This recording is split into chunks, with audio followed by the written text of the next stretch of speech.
Bom, vamos lá. Hoje é dia do artigo aberto. Vamos lembrando o pessoal que nós estamos fazendo uma metodologia de review dos artigos antigos e, particularmente, esse artigo é uma ótima porque a produção, qual foi a escolha que eu fiz? A minha escolha tem sido produzir nos últimos, sei lá, pode botar aí 17, 18 anos, que eu venho produzindo um artigo por dia. É uma espécie de jornada e eu cheguei onde eu cheguei porque a gente vai produzindo, vai melhorando, vai aperfeiçoando e aí no meio desse caminho a gente tem os livros que vai lendo, vai analisando, vai incorporando, vai bimodalizando. Ao ler um livro a gente não tem a vontade assim, eu já li este livro. Não é isso. A pergunta é, o que esse livro melhora aquilo que eu estou escrevendo, reforça, questiona, e eu mudo, né? E o que aquele autor ali acrescenta, e isso tem sido, eu tenho feito isso não só, né, na minha vida pessoal, desde que eu vim aqui para Teresópolis, vai completar 5 anos agora em julho, em que eu resolvi aqui tomar conta da minha vida completamente, morar sozinho, cuidar de tudo, e então incorporei muita coisa na minha vida pessoal e muita coisa na narrativa da escola. E a gente então passou a construir essa inovação pessoal.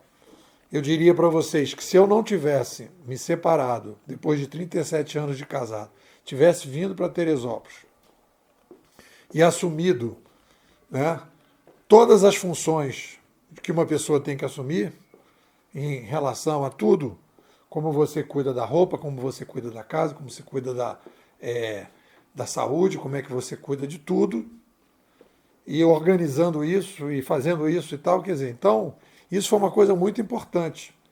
Então a gente vai construindo isso. Agora, tem um problema, e nesse artigo fica claro para mim isso, que a gente vai fazendo, tem muita coisa que a gente esquece. Tem livros que, por exemplo, o cara fala assim, depois você leu esse livro? Eu falo, cara, eu não sei, cara. Eu esqueço. Alguns livros que são muito marcantes, eles ficam. Alguns autores que são muito marcantes, eles ficam. Mas tem outros que não. A gente meio que faz uma separação e a gente, né, esquece. E também esquece determinados conceitos. Então, quando a gente estruturou agora, que eu acho que é a cereja do bolo da inovação pessoal, quando a gente organizou a Casa do Eu, que é um mapa em que a gente hoje tem tudo no artigo passado. Eu falei, relações sexoafetivas. Relações sexoafetivas, nós estamos falando do segundo andar, sala 3, bancada 2. Vamos falar da relação de amizade. Segundo andar, sala 3, bancada 1. As bancadas ainda não estão claramente definidas, as salas estão ficando cada vez mais definidas. Então eu tenho uma sala. O que eu estou dizendo? É uma discussão operacional. Não é uma discussão existencial. Quando você define uma relação sexoafetiva, você está tomando uma decisão mais operacional do que existencial. Claro que aquilo ali é um apoio fundamental, mas a decisão, né, da sua missão, por exemplo, está acima. Você não entra a minha missão é ficar casado com essa pessoa. Então, se você, que muita gente decide isso, aí você está transferindo para o outro. E a frustração é grande, porque você vai terceirizar a sua existência. Bom, dito isso, o artigo que a gente está trabalhando é o Sapiens 2.0 terá que ser muito mais criativo do que foi 1.0. Essa questão, e o artigo foi baseado no livro O Caminho do Artista, Desperte o Seu Potencial Criativo e Rompa os Seus Bloqueios, da Julia Cameron. E aí tem toda essa conversa hoje, né, de tecnologias digitais mais inteligentes, entre aspas, inteligências artificiais, de que elas estão tomando o lugar da espécie e que elas vão tomar conta do mundo, né? Então, o que acontece? O Sapiens, ele tem uma plasticidade, ele tem as versões das pessoas especificamente e tem a versão da espécie. Eu lembro, já falei isso para vocês, né? Lembro quando a gente surgiu a escrita, a gente tinha uma memória muito forte antes na oralidade. E aí a gente precisou o quê? Reduzir o espaço da memória para aumentar o espaço das reflexões. Porque a gente passou então a escrever e a memória foi transferida para o papel. Tanto que na época se dizia, morre uma pessoa mais velha, morre uma biblioteca, que o cara guardava aquilo tudo. Aí você então passou a escrever e aquilo ali foi sendo passado e teve um diferencial enorme na sociedade. Então a gente está caminhando para uma coisa mais criativa. E no artigo, aí eu vou fazendo algumas coisas aqui, que a abordagem unimental da mente e a abordagem bimental da mente. Isso na época, né? E hoje a gente poderia dizer que nós temos, né? O Kahneman é uma abordagem bimental da mente, o Goleman, quando ele fala de sistema 1, sistema 2, e a gente hoje está trabalhando com a ideia da abordagem trimental. Mente terciária cuida da existência, a mente secundária cuida do operacional e a mente primária armazena ali as emoções, as crenças, as características que a gente tem, né? Então vai lhe dando uma referência e ainda tem um porão, que é a coisa mais ligada ao corpo, né? E aí a gente criava na época, e a gente chamou de abordagem unicicista do gerenciamento do eu e múltipla do gerenciamento do eu, que é a ideia do cara que é o ditador, que acha que manda nos seus sentimentos, acha que amanhã eu vou acordar motivado, e não existe isso, né? Eu tenho que fazer coisas para que a minha motivação venha, eu tenho que fazer coisas para que a minha tranquilidade venha. Então você não controla determinadas coisas. E isso aí vem com essa ideia.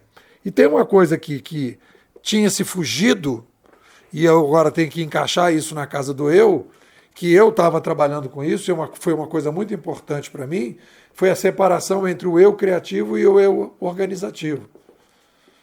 Né? O eu organizativo é aquele cara, assim, eu defini que na bancada aqui, já falamos isso várias vezes, mas a garrafa térmica fica à esquerda e não à direita, porque a minha mão direita se mexe e a minha mão esquerda não. E aí eu derrubei a garrafa térmica, então eu coloquei isso. A organização de saber que vai ficar à esquerda é o meu eu organizativo, que ele já sabe, eu já ensinei para ele isso. Mas a reflexão de que ela teria que ficar à esquerda, né, foi do meu eu criativo. No momento que eu crio a casa do eu estou botando o meu eu criativo para trabalhar, para operar. E quando eu estou sentando aqui no computador e estabelecendo toda a regra de como é que eu vou fazer esse áudio para vocês, como é que ele funciona, quais são os programas e como é que eu sigo aquela norma, é o meu eu organizativo que está trabalhando. E aí eu diria que o eu organizativo e o eu criativo, ele está presente principalmente no terceiro e no segundo andar, que eu vou organizando essas coisas todas. E no primeiro andar, eu vou observando e aí eu já botei até lá no primeiro andar, eu coloquei, né, tinha colocado na sala 1 o bom TRC, e eu já falo, não, na sala 1 são as emoções positivas e negativas. O bom TRC são as emoções positivas. Bom humor, tranquilidade, resiliência, criatividade, motivação, né? E as negativas é culpa, raiva, ansiedade, uma série de coisas que a gente tem, né, que são negativas. Então a gente tem que falar, fiz tal coisa. Quais são as sensações que estão vindo? Aí você vai medir lá embaixo. Então foi importante o resgate nesse artigo do eu criativo com o eu organizativo. Bom, vamos para o tema central. O tema é a arte de dar e receber conselhos. Eu falei um pouco sobre isso. A gente teve um livro que a gente tirou isso de um livro. Aí você vai falar de que livro foi? Pô, não lembro, não pesquisei aqui. Mas a arte de dar e receber conselhos, eu tinha falado mais do receber, e agora eu estou falando do dar também. Então, a coisa que ficou marcada, e isso aí está incorporado dentro da minha narrativa, e eu achei muito, muito importante isso, Um conselho saudável, aí faz-se a divisão entre o conselho saudável e o conselho tóxico. O conselho saudável é aquele que primeiro, a pessoa que está dando o conselho, e aí vamos lá, naquele que está recebendo o conselho, né, você vai receber um conselho. Aí você assim, número 1, essa pessoa que está te aconselhando, ela tem experiência, ela foi bem sucedida. Imagina uma pessoa que está, sei lá, devendo 40 mil reais, é um cara cheio de dívida, e de repente ele começa a querer te dar conselho de como resolver problema de dívida se a dívida dele está aumentando, não está diminuindo. Então é meio assim, tu olha para a vida dele, cara, deixa eu entender, você não consegue fazer isso na sua vida e você quer resolver a vida dos outros, porque na verdade, às vezes acontece, isso aí vira um escapismo da pessoa. A pessoa acha que resolveu o problema dos outros, vai resolver o problema dela. É uma espécie de fuga. Então você fala, peraí, essa pessoa não tem condição de me dar esse conselho. Tá certo? Aí a segunda questão, a pessoa quer te ajudar ou quer aparecer? Porque existe na relação de conselho uma espécie assim de mestre-aprendiz. Quem está aconselhando sobe num banquinho. Quem está recebendo o conselho senta numa cadeira. Né? Um sobe, o outro desce. Então fica uma relação um pouco vertical. Agora eu vou te dar uma dica, uma coisa. Então isto é uma coisa que tem que ter, né, uma relação nesse sentido. Não pode ultrapassar. A pessoa tem que realmente ter tido a experiência, ter a bagagem para fazer a coisa. E uma outra coisa que eu percebo também é o seguinte, às vezes o conselho que a pessoa está te dando, a pessoa tem uma perspectiva de vida dela, que eu chamo de umbiguismo, e dentro do umbiguismo dela, né, ela sai projetando para você o seu futuro. Ah, faz isso, mas eu não quero fazer isso. Esse não é o meu caminho. Não é para lá que eu estou indo. Então aí você está trabalhando. Quando eu fui ler, e aí falando em relações sexoafetivas, que falei no áudio passado, quando eu fiz uma discussão, que eu comecei a entrar nessa, é aquela coisa. Se você visualiza uma falha sua, um déficit, estude e procure ser um especialista. Aí eu fui lá ler o livro do Gray, que chama Homens são de Marte, Mulheres são de Vênus. O pessoal critica um pouco ele, né? Porque de repente fez uma espécie assim de dicotomia um pouco forçada na época, meio assim a sensação que ele teve, mas eu acho que tem diferenças, obviamente que tem diferenças. E aí quando a gente fala em dar conselhos, vale tudo isso ao inverso.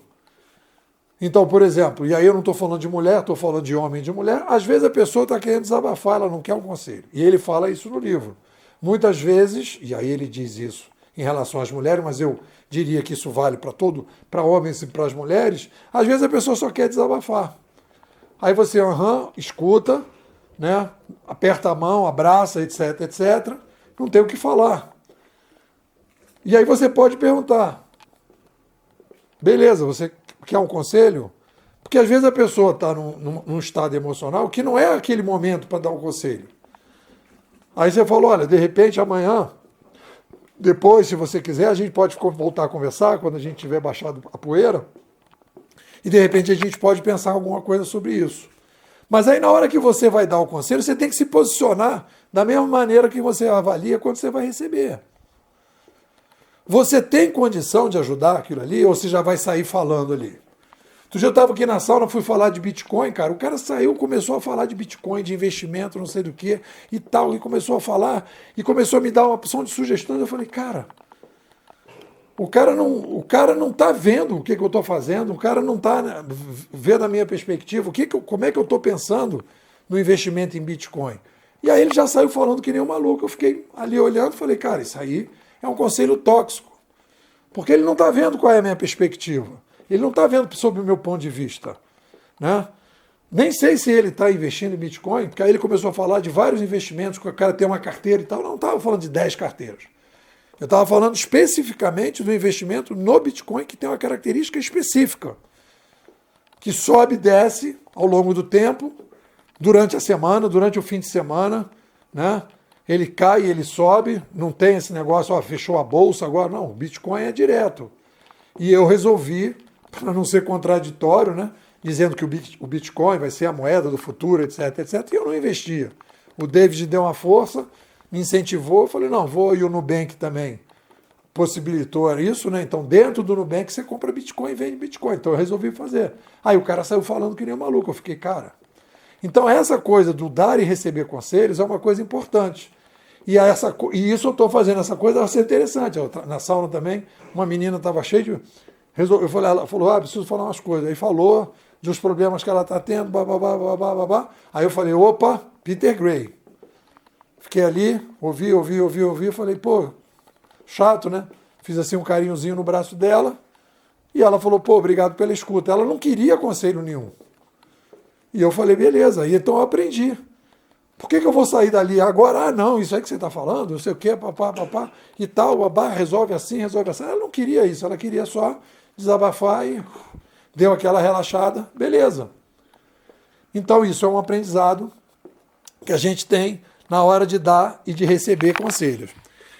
Fiz também uma etimologia de conselho. Conselho é sentar e ficar pensando sobre os problemas, né, que a gente vai sugerir como é que as coisas têm que ir.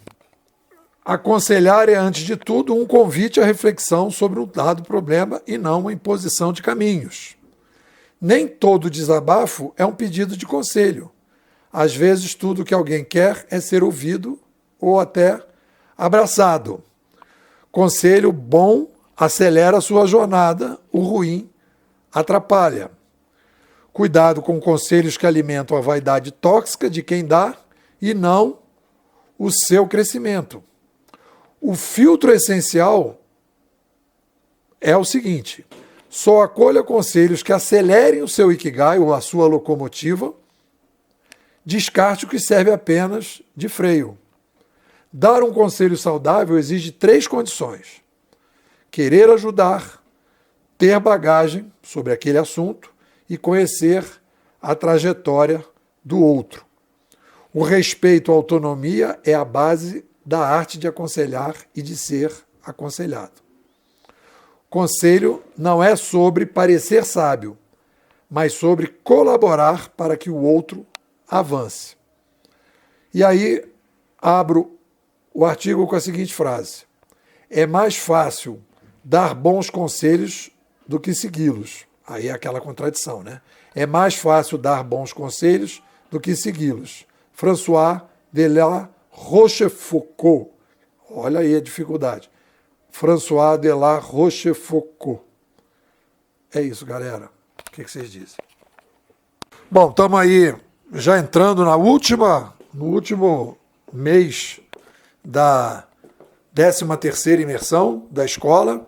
Estamos aí mergulhando fundo na inovação pessoal, no desenvolvimento aí do mapa da Casa do Eu, que é um negócio bem interessante. Estamos aí melhorando, aperfeiçoando, arrumando. E aí eu faço o convite para todo mundo que na quarta-feira recebe o artigo, que queira participar da escola, que queira entrar na escola e queira participar aqui da nossa jornada. Me manda um zap, 21 99608 6422, eu digo sempre, né? Abimodais é olhando o Matrix de fora. A gente está trabalhando, né, com conceitos firmes, conceitos fortes, sem aquela coisa de fazer coisas googáveis, sem estar preocupado com seguidores. A gente tem uma jornada importante. É isso. Vamos embora?